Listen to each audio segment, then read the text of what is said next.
Coles James, after many years, first as a scholar at the Heritage Foundation and then later as a trustee, you took over the reins in December of 2017, almost 2 years now. What are your primary goals when you took the position? Well, I've been given very specific instructions by our board, and they were very interested in settling the organization down, making sure that it had world-class management, as well as taking the very important messages that we have from the Heritage Foundation to new audiences. Largely, we had been focused on Washington, D.C. and speaking to legislators and people within the administration.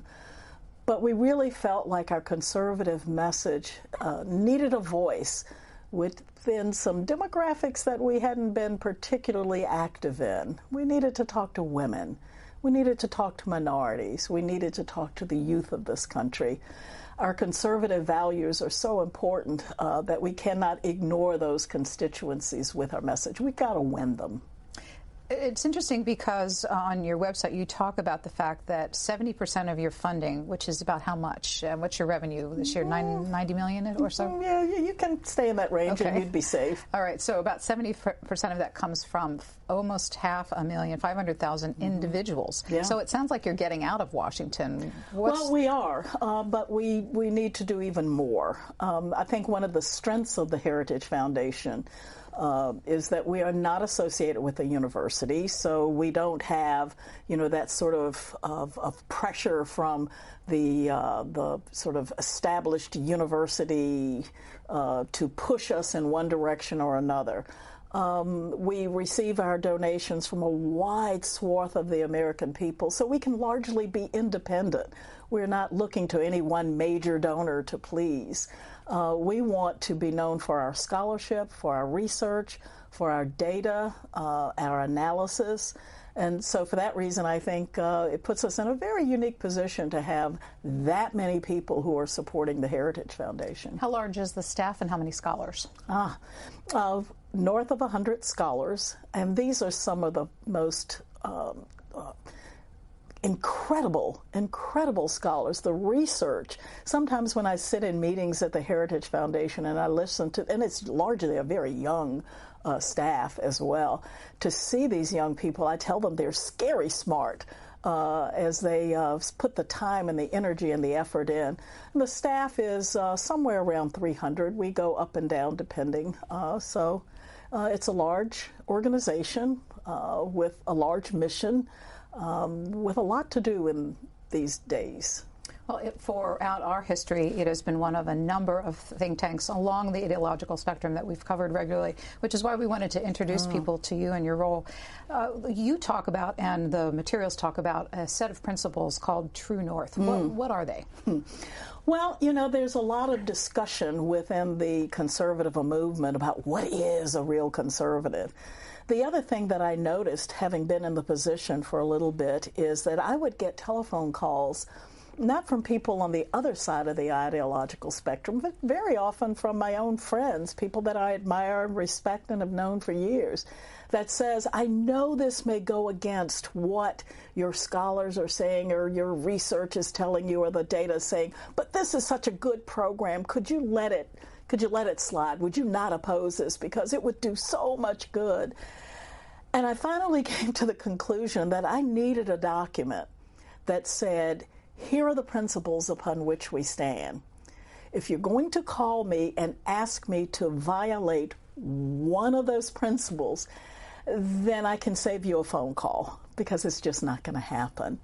And so the True North principles are those things that we laid out that we think sort of shapes what a true conservative is. And it would not be anything surprising. It would not be anything very complex. Of course we believe in limited government. Of course we believe in a strong national defense. Of course we believe in the value, dignity, and sanctity of human life. Of course we believe that we need to bring our debt under control. Of course we believe in strong families and religious liberty. So if anything you may ask us to do that would violate one of those principles, the answer is pretty much going to be no.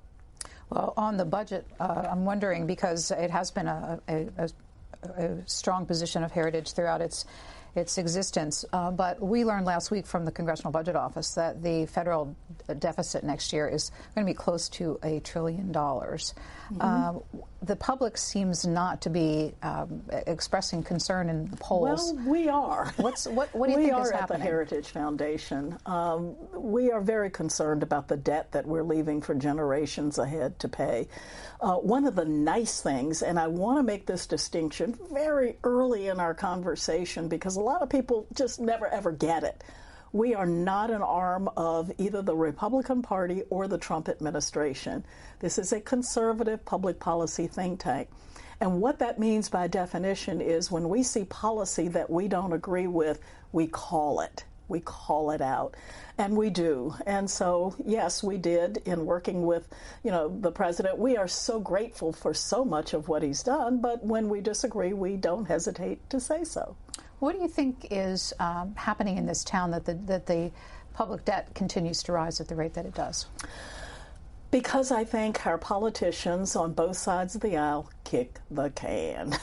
Kick it down the road, leave it for future generations to deal with, and sometimes just don't have the political will to do the right thing. And it takes us a real amount of courage in order to do that. So the least we can do at the Heritage Foundation is hold their feet to the fire. So when speaking out about the policies you agree and disagree with, let me just ask you in general, almost 3 years into it now, you served in the Trump transition. I'm wondering how you think, as someone who served under two earlier presidents, this president is doing in his leadership skills and policy issues so far. Interesting question, and it's a very complex one because you don't have to like the president's personality. You don't have to like his choice of words. You don't even have to like him. But I can tell you that from a policy perspective, in terms of pure conservative policy, he's actually done quite well. The Heritage Foundation puts out a mandate for leadership where we list what conservative policy would look like under any administration. And in his first few years in office, he has already completed 64% of our mandate for leadership. So take issue with him wherever you like in terms of personality, style, any of that.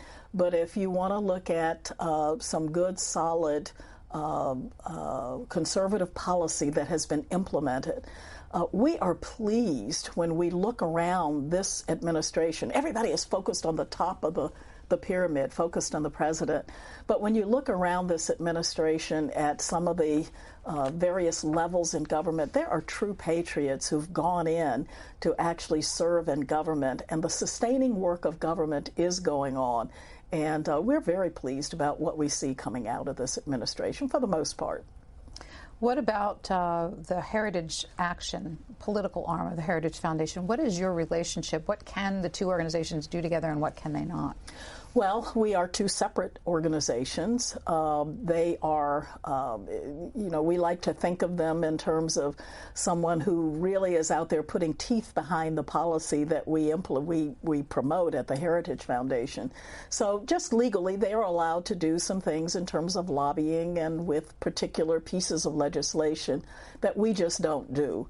So at the Heritage Foundation, we do the research, the data analysis, the collection of data, and at the Heritage Action for America, they're the ones who take that information, and when it is implemented into a particular piece of legislation, they can actually go lobby for that legislation. We don't. Is it unusual for the major think tanks in Washington to have a political organization? Not as unusual as you might think. Lots of them have C3s, C4s, and very complex systems for how they work in this town. We're very upfront about it. It's the Heritage Foundation and the Heritage Action. So since you've taken over the helm, you've been in the public eye over a couple of different issues, and I wanted to get your perspective on some of them. First of all is the debate over Baltimore. When we're talking about the president and his tweets. You spoke out during the controversy that arose after his criticism of Baltimore for its issues and its handling of race-related and crime-related issues. Why did you get involved in that? Because I care. Because I care deeply about urban areas. I came from one. The reason that I am a conservative today is because I genuinely, honestly believe that the policies that we promote are the policies that will save those lives, that will change those lives in those urban areas, that will promote human flourishing. I'm not a conservative for ideological reasons. By the way, my definition of a conservative is someone who has the audacity to believe what their grandmother taught them. It's not deep, it's not complicated, it's not even weird. And so I think about the things that had a profound influence on my life, and I look at the conditions in those cities today, whether it's Baltimore, Detroit, or my own hometown, Richmond, Virginia, and my heart breaks, literally breaks. And so I believe that we as conservatives have a compelling message for those areas, but we just haven't done a good job in telling it. And I think that the far, far left has a compelling interest in painting us as uncaring, hateful, racist people who genuinely could give a hoot about urban areas. I, on the other hand, absolutely believe that if we restore to those areas some of the very basic principles that we know work, we could change people's lives. And so that's why I spoke to it. In one of the written pieces that you published around the time of the Baltimore controversy, you talked about a family tragedy, your niece's death. Could you tell that story? Yeah, absolutely. And I hope I can get through it without tears. Had a niece that I loved dearly, dearly, dearly, beyond all measure, and saw her become a victim of so much of what goes on in our urban areas today. Saw this young, bright kid who was a superstar in my eyes succumb to the urban culture and environment, become addicted to opioids, and eventually die of an overdose. And I literally was sitting in her funeral, and I was looking around, and I was seeing my family members weeping. I heard the preacher and other speakers talking about, enough is enough, and we've got to change things in our communities. And it was at that moment I said, I really wanted to stand up and say, are you mad enough yet? Are you angry enough yet to try something different? Because the definition of insanity is to keep trying the same things over and over again and not getting a different result. So are you ready to listen? Are you ready to sit down at a table with anyone who brings solutions, who brings answers, who wants a change? Would you be willing to say, let's look at the institutions within our community that got us this far? So should we look at the church and see the role that the church has always played in the Black community and say we want to do things that strengthen the church and religious liberty and not do things that weaken them? Are we willing to recognize the role of quality education and get mad enough that we say no more failure factories in these schools? We want schools that really do teach kids and prepare them for life. Are we mad enough yet to say living in these conditions are not acceptable, so if nobody is going to come clean them up, dadgummit, we're going to get out there and we're going to clean them up ourselves? In other words, what can we do today in case the Calvary never shows up, in case the government programs never show up? Now, that's not to diminish in any way the desperate need for some of those programs. But I was also very intrigued by how we as a people survived in a post-Civil War era during Reconstruction. And I figured out that if we survived slavery and the Civil War, and we were left, basically in the South especially, not just with no government programs, but an antagonistic government. How do we survive that and produce the Harlem Renaissance, Black Wall Street, historically Black colleges and universities? Because we did that with no help. And I am so intrigued by the strength and the dignity of my people and my community that I want to let them know, I don't care if they never show up with a government program, we got this. We can do this. And I think that kind of hope and inspiration has been lost, and people are in despair and discouraged. So I got involved because I wanted to sort of reignite that sense of hope and optimism. And yes, we need those desperately needed government programs, but if they don't show up, I'm not going to sit here and wait. There are things we can do today. How old was your niece when she passed? She was in her early 20s. And is there a series of programs you think that would have made a difference in her life? Mm-hmm. You Sounds know, like she had a good family. Oh, yeah. She absolutely had a good family network and support. But sometimes those streets can be so overwhelming. It doesn't matter what kind of family you come from, they can overtake you. We need to run the drug dealers out of our communities. We need to say no more, no more. You can't peddle this stuff. I happen to believe, as someone who is staunchly pro-life, that being pro-life is something far more than just being against an abortion procedure. For me, being pro-life means recognizing the value, the dignity, and the sanctity of human life. And that's to be protected at all stages of human life. So you cannot be a drug dealer pushing poison on other human beings and recognize the value and dignity and sanctity of human life. I think we need to return to a culture where we believe in the dignity of life. I think it will influence everything from not just abortion, it will influence how we treat our neighbors, it will influence the dignity that you give to the toll booth collector as you're going through, and it will have a culture that says we don't push poison on each other. Another time you've recently been in the news is over an appointment to a now defunct panel at Google. Here's a clip from local news, Fox News actually, where you talked about the experience. Let's watch. They blame those of us on the right, but I said, you know, I just want the people in Silicon Valley and people on the far, far left to live up to their own bumper stickers. They're the ones that said, mean people suck. I've never seen anything meaner, nastier, more vile than the hatred that came towards me during that particular time. And I was a little disappointed in the Google leadership, who really thought they were doing the right thing to disband. I really think they should have stood up to the mob rule, and it was not a good thing to capitulate to that sort of thinking. A clip from Fox News nationally. So what happened at Google? So sad. So terribly sad. First of all, I think it was a complete misunderstanding by the employees. They were not asking me to come in and give advice on what direction they ought to go or to judge a particular product.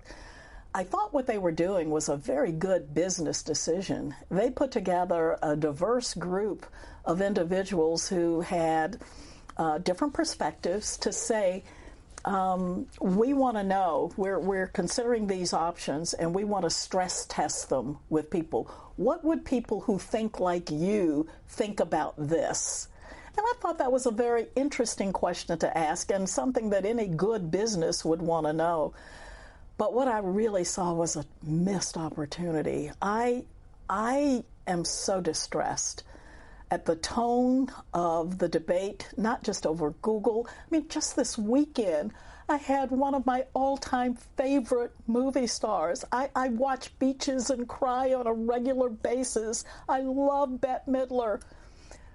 But I did a short piece on the death of David Koch, who was a philanthropist, and you would think that in our nation today, you could, in death, say, you know, life well lived, you did this for the arts and you did this, and that would be okay.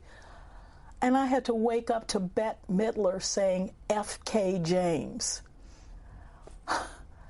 what are we doing? If we as a nation cannot demonstrate to the world what it looks like to live in a pluralistic society with people who have a broad range of views and can have those discussions and do it in a civil way, then I don't think we can say anything to the Sunnis and the Shias. I mean, we have got to figure out how to do civil discourse in this country. And I think that the employees at Google need to learn that. Dear God, they call me a white racist. They just assume. They didn't even do their research to figure out who Kay James is. And that's sad. So I want to do my part. I don't want to engage in that kind of debate or that kind of rhetoric. And I do believe that you can have deeply held, fundamentally different beliefs and respect individuals who have a differing perspective and engage in civil discourse. Third issue is actually over the leadership of Heritage. You made reference to the fact that the board asked you to stabilize it. It was really back in the news after 2 years recently with Tim Albert of Politico's book, American Carnage, where he wrote a few pages about the change in leadership there with former Senator Jim DeMint. What do you want the people who, out in the country, who follow Heritage and think tanks to know about that leadership change and what was behind it? That they should totally ignore everything that was in that book. You know, I just refuse to participate in that. Jim DeMint and I talked after that, and we agreed that we together were not going to give it any credence. I've said it before. I'll say it again. Jim DeMint was, is, and will always be a personal hero of mine. I have great admiration and respect for him, and I refuse to let someone try to tarnish that relationship in order to sell some books. What about Heritage's management needed stabilization? Well, you know, I come from a business background, and I love Heritage. And so one of the things that I promised to the board as I took over, that I would bring some things that would make any one of our donors feel secure about a donation that they make to Heritage, that we're here for the long haul. So I did the things that any good manager would do coming in. We went through a strategic planning process so that I can say to our donors, we know where we're going and what we want to do in B 3 years out. We are doing succession planning so that we know for every key position in the Heritage Foundation, whether it's the president or one of our top policy experts, we know that we have a succession plan in place. I am a conservative by nature, and so I do conservative budgeting. So we revamped the budgeting process, and everything was on the chopping block. You have to make sure that the things that we are doing are the things that are contributing to our long-term strategic plan. So bringing some of those business visions to Heritage to make sure that it is a strong, stable organization. You brought to Heritage more than 35 years in policy, in government, higher education, and it all began in Norfolk, Virginia. We dipped into our video library to find some clips from you in the past. We've got 31 years, actually. Oh, my. Oh, but my. This one is from 1990. Let's show it. It's when you were serving on a commission on children and family. Let's watch. Another thought that I had when we were talking about wishing back the neighborhoods and the importance of the way it was. I also felt a profound sense of unease as we talked about that, because Lord knows I don't want my neighborhood back. The neighborhood that I came out of was a public housing project and from a dysfunctional family, and there's nothing there to be glorified or to go back to.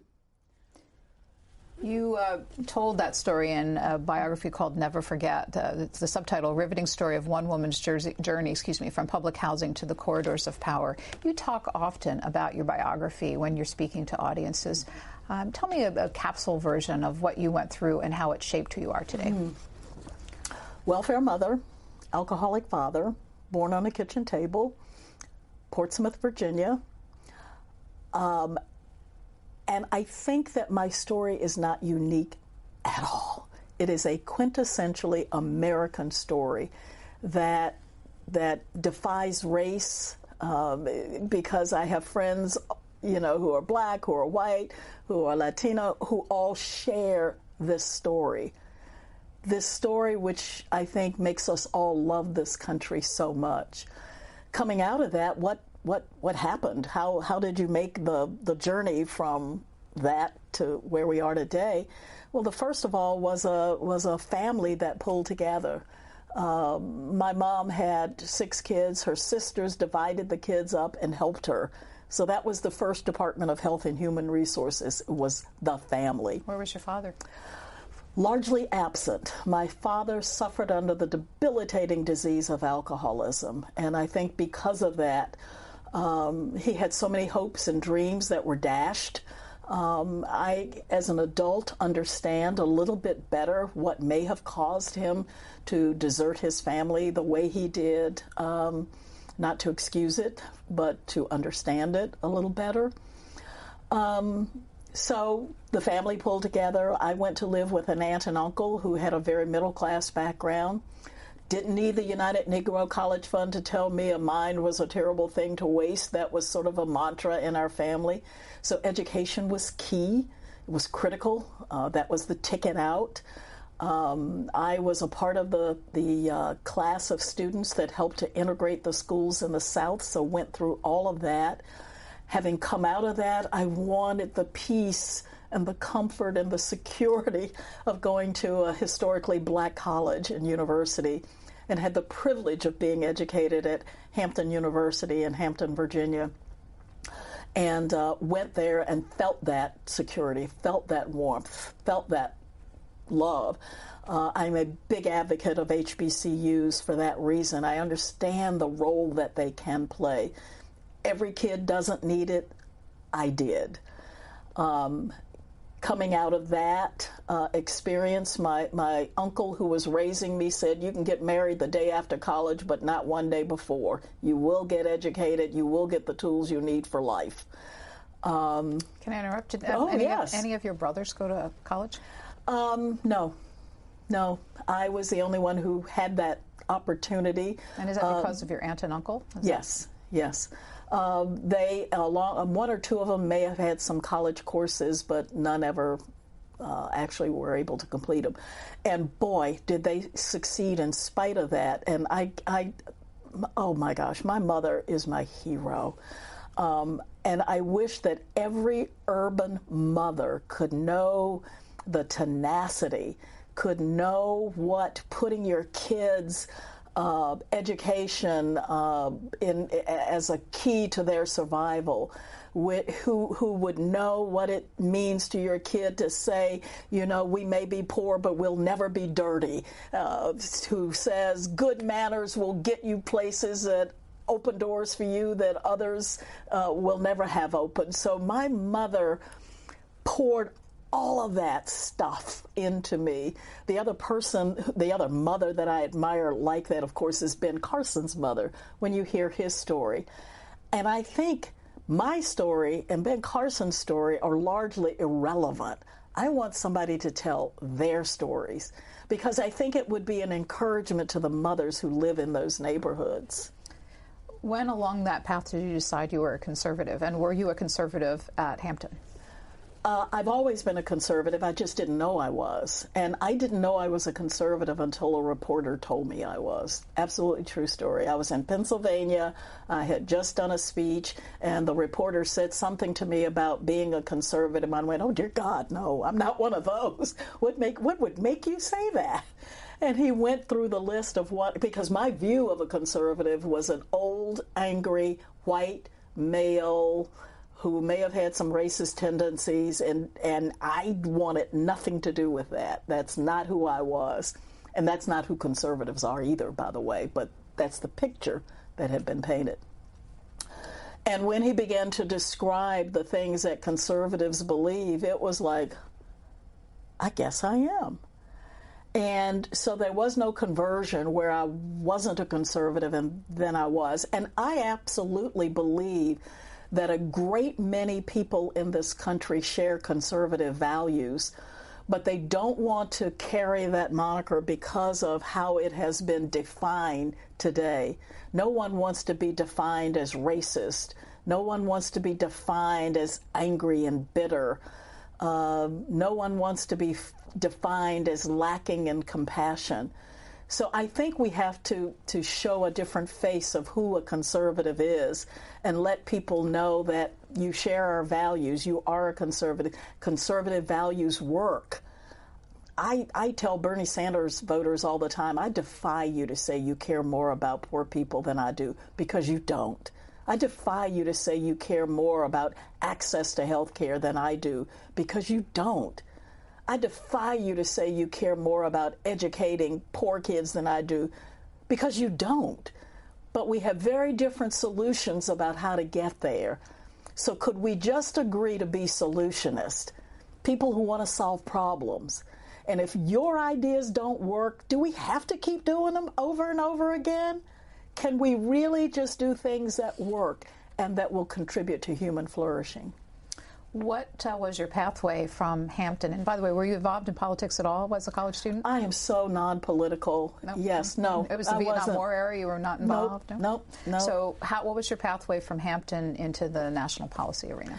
Well, it was so interesting. A friend came to our home once and said, you know, we shouldn't be just wagging our fingers in the faces of women and saying, you know, our church teaches you shouldn't have an abortion. We should do some very practical things to say, if you choose life, we will walk beside you. We will help you. And so my husband and I were involved in starting a pro-life center to help women. And I was asked to come on television to debate the abortion issue very early on here in Washington on a new cable network at the time called BET. And I can tell you, that's the last thing I wanted to do. The most controversial thing I'd ever been involved in debating was standing in front of the television and debating chicken or hamburger for dinner. That was about it. So stepping into that was frightening to me. But I did. I did because I believe that as a nation, dear God, can we solve the pathologies that exist in our country without throwing our preborn children in trash cans? To me, it was the greatest civil rights issue of our time, because a member of the human family was being discriminated against because of size, age, and place of residence. I consider myself a feminist, and I bear that title gladly. And I was so annoyed that our current modern feminist movement defined me out of the movement by saying if I believed in protecting human life, that I could not then therefore be a feminist. But for me and my perspective, I don't have to reach inside my body and take the lives of my preborn children to be equal to any man. I really believe that the culture has to adjust to me and who I am as a woman, and I believe that's real feminism. Our next clip actually comes from that step in your career. It's the earliest one we have of you in our video library, 1988, 39 years old at the time, speaking to the Right to Life Convention. Let's watch. What would our world look like if the pro-life movement packed up and decided to go home? What would it look like? What will the world look like? What will our country look like if we don't win? And I think the implications of that are scary. What are the implications for handicapped people in our country if we don't win? What are the implications for the elderly in our country if we don't win? What are the implications for the millions of unborn children in this country if we don't win? So a couple of questions out of that, and you referenced this earlier in your own philosophy. You are there talking about a broad definition of life, and I'm wondering how well you think, as a whole, the Right to Life movement has done in adapting that broader definition so that it crosses policy issues across society. We try. We tried. I cannot tell you the number of times that I wanted to have a discussion about the broader issues of what it means to have a high regard for the value and the dignity and the sanctity of human life and how it would affect public policy. But the interviewer would take me right back to talking about abortion. And I can't tell you how many times we have tried to explain to the American people that in 1973 something happened to the soul of this nation that has far greater implications than just dealing with a medical procedure called abortion. And it's hard. It's hard. And I think because the feminist movement in our country has focused so much on the abortion issue that they recognize they've got to kill the whole thing in order to win that battle. They cannot allow us to prevail on the broader set of issues. Anytime I have the opportunity, I want to talk about that and talk about the implications of what that means, but we rarely get the opportunity to do that. For instance, what's one issue that you think ought to be discussed more in this context? Oh, my word. I mean, just think about what Governor Northam said in Virginia about a child being able to be born, and they set the child aside while the mother and the doctor determine whether or not to kill it. That's barbaric. That's awful. Is that who we've become as a people? I want to say to that child, if you have a disability, you're welcome in my world. I don't care. And we will wrap the social services around you. There are people standing ready to adopt you. And I think it has a profound influence. But we can't get to that discussion.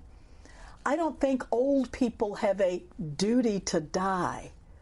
And so I think that we should, as other cultures have today and as we have in the past, revere the aging in our country. The implications of being pro-life are far greater than just that procedure. On abortion, particularly, 31 years later, it's still the law of the land. You argue in that clip for the long game, for conservatives, or playing the long game. So do you feel that we're at an inflection point right now with a 5-4 Supreme Court? Will there be a revisiting? Do you foresee the law being overturned? I don't focus on the Supreme Court as much as I focus on where we are with the cultural change.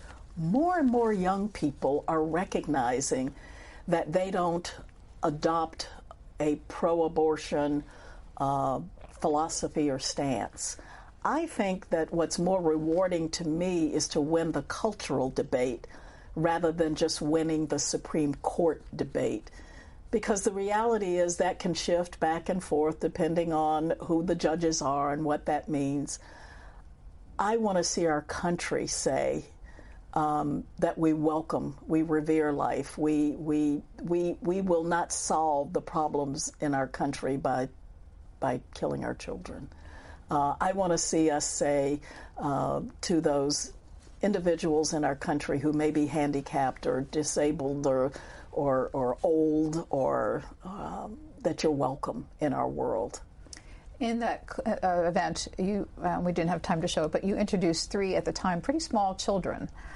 Yours. Oh, did I? Yeah, yes. What happened to them? They had 2 parents involved in the policy community. Did any of them go in that direction in their lives? Well, actually, they did. I have one who was Chief Deputy Attorney General in the state of Virginia and who is a practicing attorney now and just remarkable.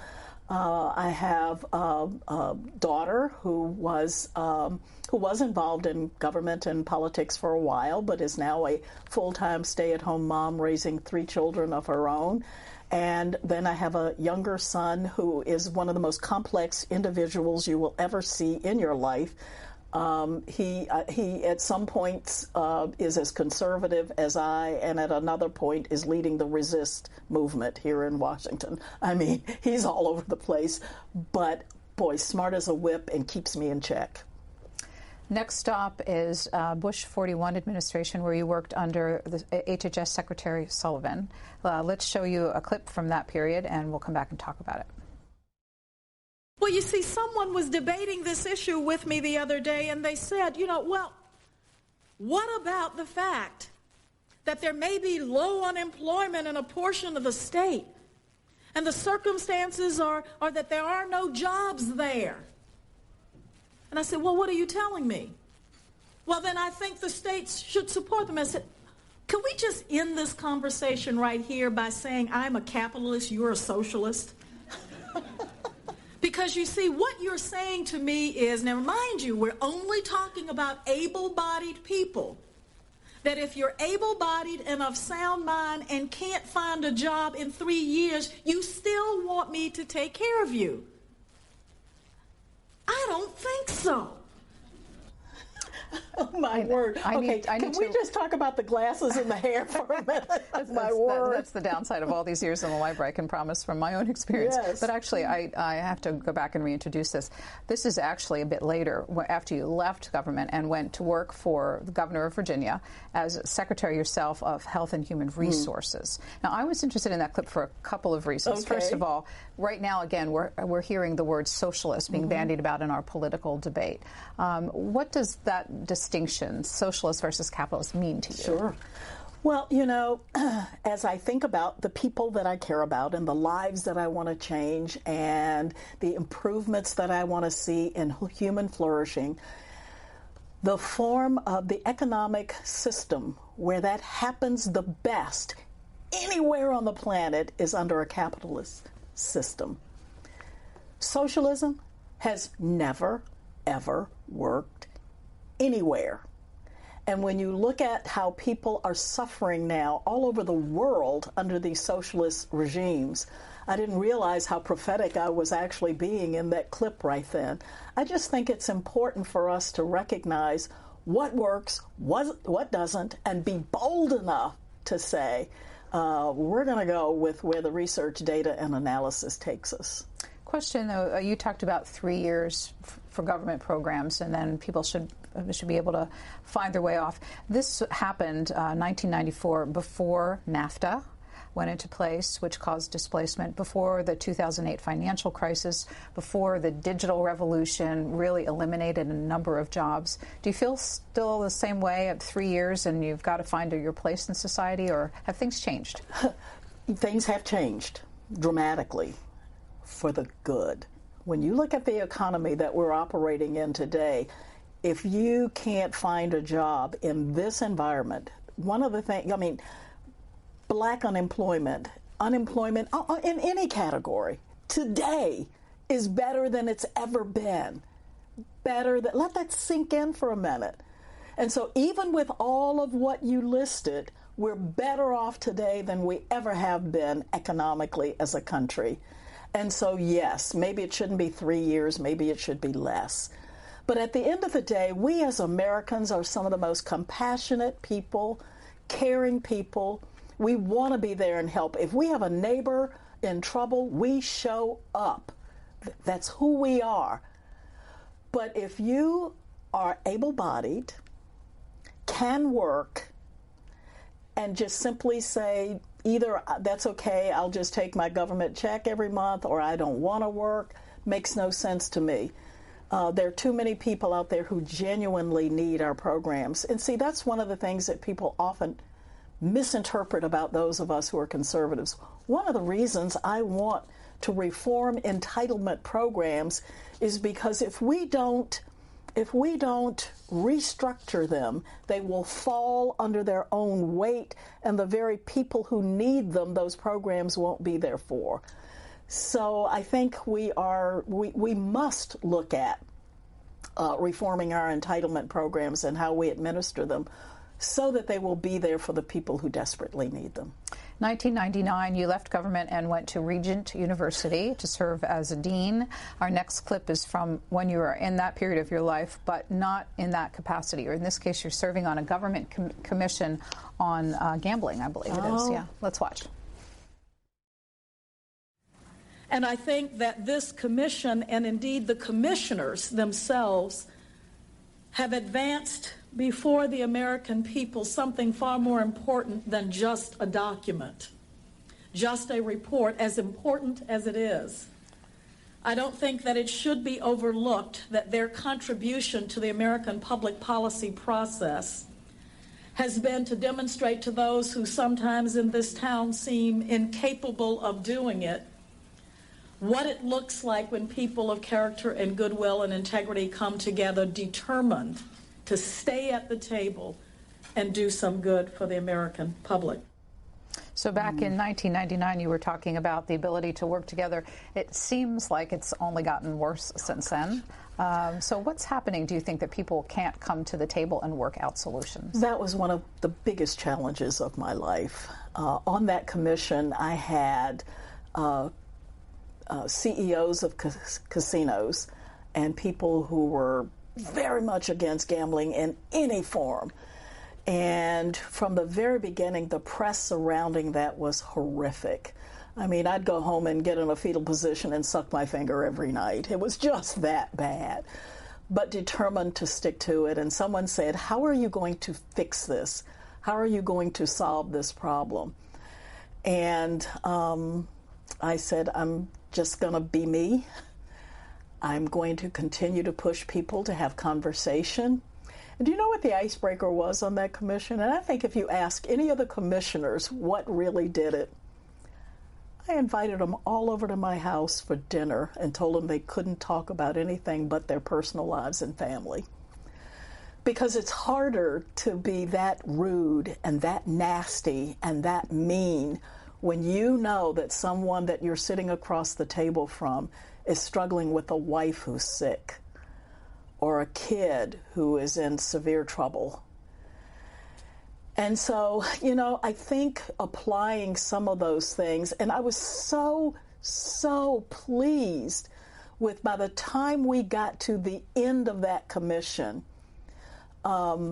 we had come together and reached consensus. But it required that I go spend a day walking with the president of the largest union to truly understand what he was trying to say to me as he represented the people that came to that table. So again, I think the thing that's missing today is that element. People aren't willing to get to know me and who I am and why I believe what I believe. I am doing everything I can to try to break into and form the relationships with my counterparts on the left to say, can we just talk about this? I think the problem that we have is that the margin is so narrow in terms of who has the power. The country is so close that it's a fight to the death for every vote. It's a fight to the death for every policy. Nancy Pelosi and Chuck Schumer could know that Donald Trump is exactly right on something, but they'll never say it. They'll never give it to him. They are never going to contribute to anything that might help during an election. The same is true from the Republican side of the aisle, which is one of the reasons I'm glad I can step out of all of that and say, I'm going to tell you all what good policy is and what you ought to be doing. But I think that's why. I think because the power shift is so close that it's a fight to the death. I have a limited amount of time, but I did want to ask, because you should tell us what Regent University is and also what role you think Christian universities play in this country. I think Christian universities can play a very big role in this country. If you're coming out of a church background, one of the things that I was determined to bring to Regent when I was there was a large dose of realism and to help kids who probably came from Christian homes, from Christian private schools, and then going to a Christian college, to say, let me help you navigate what it's going to be like when you get out into the big RW. So I think there's a role there for making that transition, and understanding how to do it with character, with integrity, and with success. You've served on a number of these commissions over your career. Do they matter? Do they actually get things done after the reports were delivered? Some do. Some do. I'm serving on one right now, which I am so excited about, and that's the Centennial Commission celebrating women's suffrage, women getting the right to vote in this country. I love that commission because it is one that is devoid of politics. One of the highest honors of my life has been to work beside who was then my vice chair, Senator Mikulski, and we just enjoy each other's company, enjoy the banter, enjoy celebrating together women's right to vote. My final clip is from your next stop in government, which is serving in the Bush administration as the head of the Office of Personnel Management. Here you are testifying on Capitol Hill about the creation of the Homeland Security Department. Oh. And so what I would say to the federal worker who may be listening today, and I suspect quite a many from your departments are, that there is an opportunity to join a world-class workforce, to be in an environment where they will have the opportunity to be rewarded for the work that they do, where they have a clear mission that's set before them, where they have an opportunity to defend this homeland and do significant work.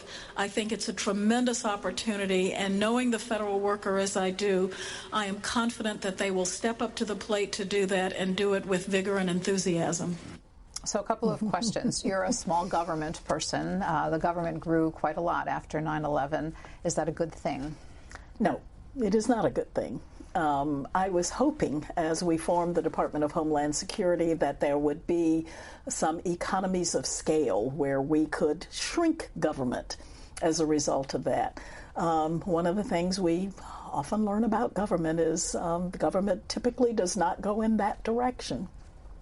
And as you look back on bringing all of those departments together at that time when there was so much stress really in government at that time, is there anything you would have done differently? I mean, looking back with this many years' experience, did it all turn out the way you had anticipated? It did not. It did not. You know, when we were selling the Department of Homeland Security as a great idea, one which I still believe was the right thing to do, I think that I would have put more measures or tried to get more measures into the legislation that would force the economies of scale so that we could see government shrink instead of grow. If I could have done anything, I would have done that. One of the ways the Trump administration is looking at cutting government is eliminating the Office of Personnel Management, which you led. Is that a good idea? Now, why did you save the hardest question for last? Not quite last. Not quite last. They are not actually talking about eliminating the department. What they're talking about doing is dividing the department and sending certain pieces of it to certain places. As long as there are certain things that stay in place, I have no objection to that. You know, I really do believe that we have merit system principles which are so important that makes our workforce different from anywhere else on the planet.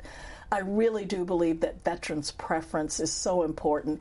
These men and women fought for us overseas, and you know should be first in line for federal jobs when they get home. You know, and I could go through the list of things that I think are very important that OPM does that should never, ever go away. And never forget why it was created in the first place. Because of corruption, because of nepotism, because of individuals within government using them for political patronage. And so it plays a very real role. And as long as those functions stay in place somewhere, it's okay. We have about 3 minutes left. I want to come full circle to what you said your mandate was, one of your mandates, which is to increase the diversity of people participating in conservative thought in the country. David Wasserman is a guy who does House analysis. I know you know him in this town. Last week he tweeted this statistic that 90% of the House GOP, 90% are white males, 37% of the House Democrats are white males. If we think of the parties as representative of the electorate, what's happening with attracting people of color to the conservative philosophy and politics? It's easier to attract them to the conservative philosophy than it is to attract them to Republican politics, by the way. And one of the reasons it's difficult is that the other side stays up day and night painting Republicans as racist. You've got the New York Times saying, you know, we're going to shift our focus away from Russia to race. I mean, there are huge organizations out there that are pushing the racist narrative on Republicans. And so you can't blame Republicans who are out actively trying to bring people in and say, please come join us. And what they hear is, but you're racist. Why would I do that? So in a large measure, I think that the left has been very successful in painting conservatives and Republicans, because the two are not the same, as racist. And that's something we've got to counteract. How can you do it successfully? You have, certainly if you don't have the New York Times, there's certainly a large number of social media, conservative talk shows, Fox News. We're all over them, and trying to get that message out. And it's growing. I can remember the time when we would hold a meeting of black conservatives in this country, and I'd know all 6 of them. Today, during the Trump inaugural, there was an event, and I just stood back and got teary-eyed because there were over 500 black Republicans who were in that room to celebrate the inauguration. And I went, wow, I guess my work is done here. It is growing, and it can't be stopped. And as we close, what's the thing that you've done at Heritage that you think is most going to advance this cause? Being there. Being there as a black female conservative, just being who I am on a day-to-day basis, I think speaks volumes. And by the way, it is not within the DNA of any board member of the Heritage Foundation to have selected me for that reason. I come with all kinds of management chops and public policy skills and abilities. The fact that I'm black and female was sort of icing on the cake. Thank you for spending an hour with C-SPAN. Appreciate your time. Oh, thank you.